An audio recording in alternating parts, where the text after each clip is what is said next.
Bismillahirrahmanirrahim. Assalamu alaikum. My name is Hassan and today we are going to enable or disable indexing for search engine for specific page in Wix website. Before starting work, as my request, please subscribe my channel. Thank you. Now back to our work. So we are in Wix editor. On left side you see multiple option and then you see menu, pages and menu. So click on it. So we are going to enable or disable indexing on pages. So we are in site menu. Now you see multiple pages we have. Now you see about. So when we hover on it, now you see three dots. So click on it.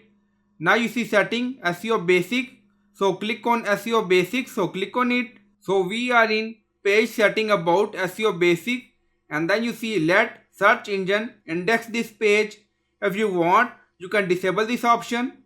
So we disable for this specific page. And if you want, you can enable this option for this page. So it's up to you. So by using this option, you can enable or disable search engine index this page, or you can apply this setting on multiple pages according to requirement and then click on publish. So I hope you like this video. Please like, comment, share, subscribe. Thank you for watching.